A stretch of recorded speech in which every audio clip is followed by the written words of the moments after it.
I'm Catherine Farman.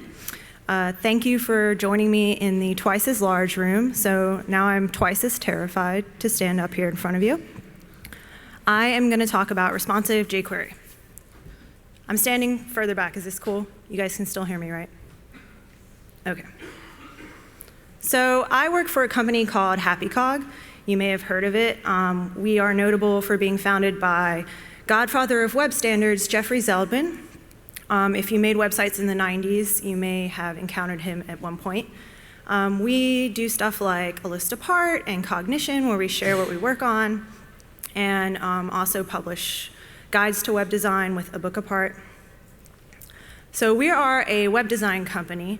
We're based in Philadelphia, New York City, and Austin. And because we are mainly a design company, we do all kinds of client work. Presently, we seem to be doing more and more responsive design. Pretty much every project I've worked on since starting at HappyCog last summer has been a responsive website. And typically, we'll always do the design for a project, and we'll do front-end templates, and we may or may not also do the back-end integration. So about half of our projects will do the CMS as well as the front-end templates. If you're not familiar with responsive design, it's simply the principles of making websites work on all kinds of screen sizes. So when iPhones and mobile devices became popular, this became really important. If you could serve one website to every computer, then it makes our jobs that much easier and people get a better experience too. Typically, the focus on responsive design has been CSS. Media queries enable us to serve customized layouts to different screen sizes, and we can do a lot of work with responsive design just through CSS. But what I'm finding in my work at HappyCog is that a lot of designs really require tailoring your behaviors with JavaScript to different screen sizes. One example of that is the new Guardian website. This isn't a HappyCog project, but if you go to theguardian.com, you'll see they have a link in their header for the beta experience of their new responsive redesign. And they have this different behavior for their navigation. If you go to the site on small screens, you get this toggle drop down. We've all seen that before. You've got like the hamburger icon, and then you get a list of links you can go to. But on large screens, the content changes completely. Because they have the screen real estate to list those links in the header, they just swap out that kind of content in the drop-down. So this kind of behavior change is something that I'm doing pretty much in all my projects at HappyCog, and I'm starting to put together patterns that can be reused across new projects as well. So for my purposes today, I am stealing a definition of a pattern from the book JavaScript Patterns, which says that a pattern is not necessarily a code solution that's ready for copy and paste. It's more of a best practice or a useful abstraction, and it's a template for solving categories of problems. So I'm going to follow that kind of definition of patterns. The code patterns in this talk are really basic, and they're meant to be applied in a wide variety of contexts. And they can also be customized to be made more complex, just based on whatever your project needs. I'm also going to show some user interface patterns, and this kind of idea of sharing responsive patterns came to me from Brad Frost. He has this really great website where he lists out different UI patterns, and you can click on them and see the code. And I started developing kind of my own code pens and my own little code snippets based on this principle so that we could reuse them in projects at HappyCog. So we're going to be talking about both code patterns and UI patterns that follow those coding patterns. The kind of overarching code patterns I'm going to share are of three types. We've got basic conditionals, we've got resize patterns, and we've got consistent patterns, consistent behavior, that's what I'm calling it, and those are my favorites. So the first is the basic conditional. So this is pretty straightforward, right? Everyone knows it's probably one of the first things you learn if you're programming is how to do if and else statements, no matter what language. And this is becoming really useful for responsive design because it's essentially mimicking what CSS does with media queries, which is conditional styles. So your basic pattern will look something like this. And even though it's really simple, I'm trying to come up with best practices when we're using this in projects. So this particular pattern has a function that you run on click. and the function has a conditional inside it to check the screen size, the screen viewport width, and depending on what the screen size is, it's going to do two things. It's either going to do something for small screens or something for large screens. So this pattern is something that's come up over and over again when working on responsive projects for clients. A lot of little best practices can be found in this pattern that just make it easier to use it over and over again and to share it with other developers. Basically, using the on method just to make sure that you're being consistent in how you're firing events. And we also want to check the screen size inside of our function. So this is something that's super nifty because you may have a different screen size on page load than whatever the viewport is when your event actually fires. So you want to make sure that whatever you're trying to hook into, you're checking screen size at the time of that event occurring. And then one thing that I've started doing that I got out of using Sass, actually, is defining variables for all of my breakpoints. If you've ever used Sass or preprocessor, it's really easy to just save common breakpoints that you would use in your media queries, and you can give them a name like small or large, or I've even used like iPad or portrait sometimes, depending on what kind of device or size you're targeting.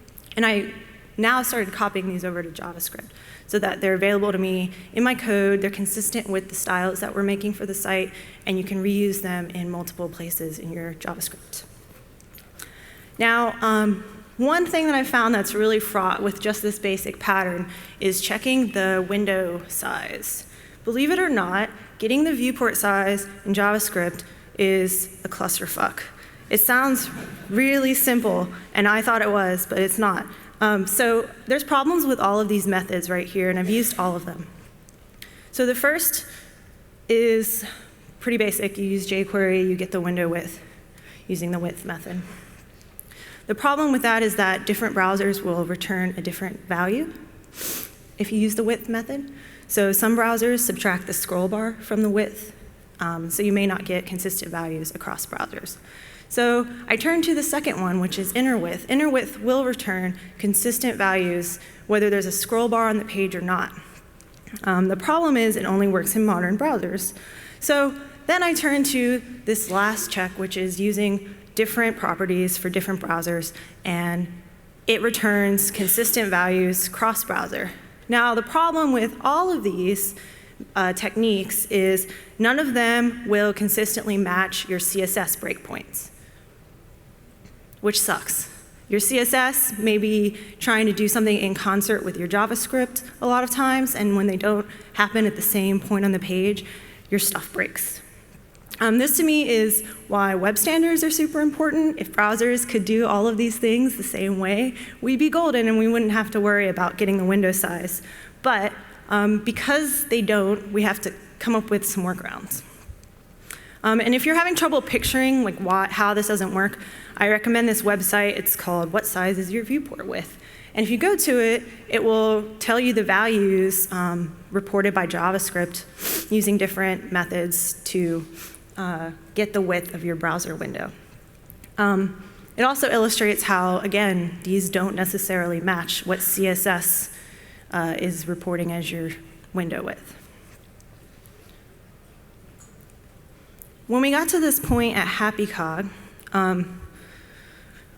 we decided we're going to have to find a new solution. So luckily, there is a native JavaScript API called Match Media, which seems to be the solution to all of our problems. You can match CSS media queries exactly with this API. You use the same syntax. So in CSS, when you say do something at min width 800 pixels and max width 1200 pixels, you can use that same min width, max width parameter for your JavaScript, and it should work. And it will work consistently because browsers, it will detect the browser CSS viewport. Now, you also have add listener method with Match Media, which is super helpful if the screen size changes and your media query changes at any point and you want to check it again.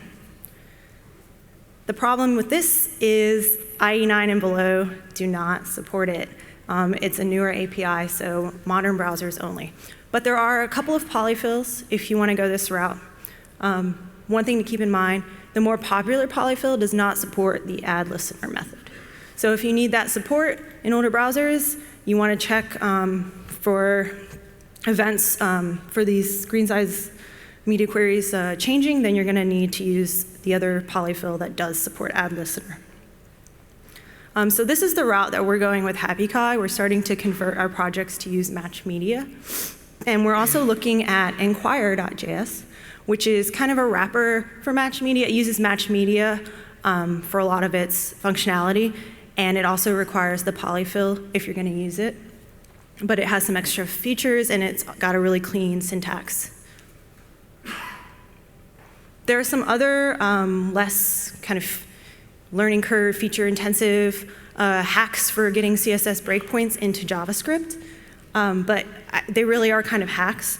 You're kind of trying to like add pseudo elements to the page and detect the media query, the style that's been applied to them, and using that, you can kind of infer that like this is the current screen size.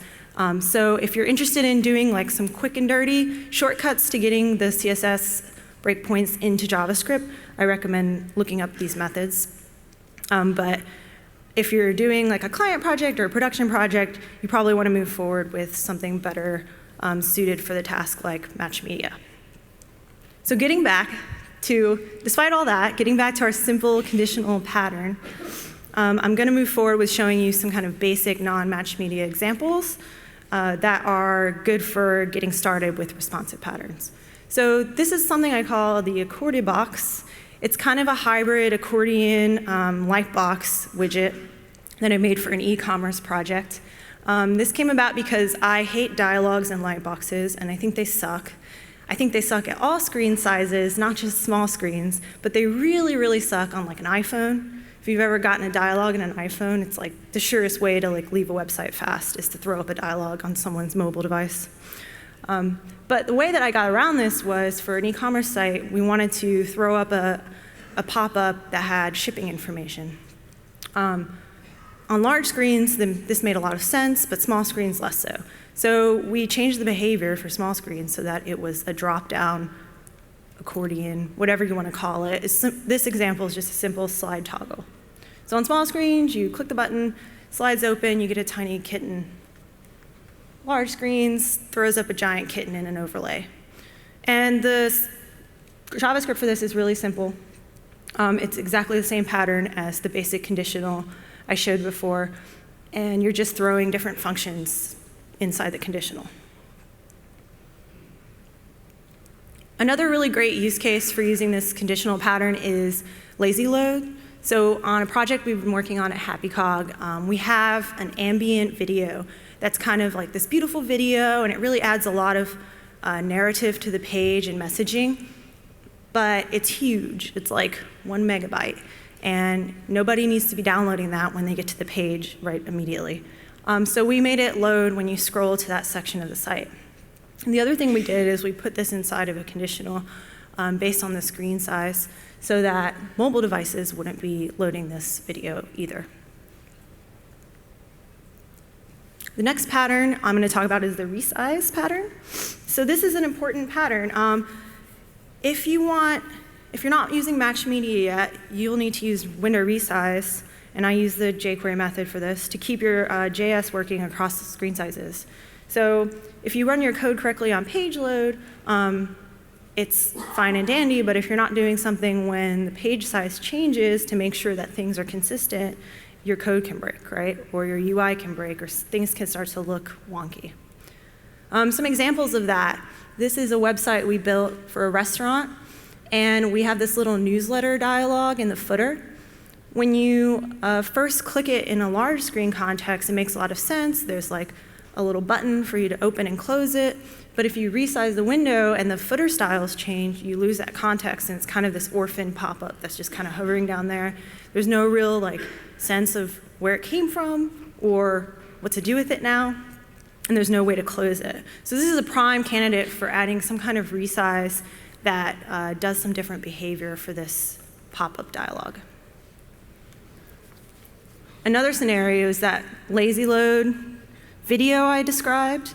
When you load that video at a large screen size and resize, If you don't have something on resize to check if it's already loaded, you'll end up having, we had like a simple image from when the video didn't load as like a placeholder. So in this case, you resized and then you still have the image and you have the video on top of it. So we didn't want both of these showing at the same time, so we had to write something that checked if it was loaded on resize, and if so, hide the image or remove it from the DOM. And the resize pattern that I typically use looks like this. You're going to have a function. In this case, this example is a conditional again. And you're going to run it on document ready. And then you're also going to do it on resize. So on the window resize event, I'm going to do the same function. I'm going to toggle a button. Please don't use this ever to toggle a button. If you want to show and hide a button, you should use CSS for that. But this is like the most basic example I could come up with for this pattern. And you'll note that I'm using throttle to improve performance on this. So throttle and debounce I find pretty necessary.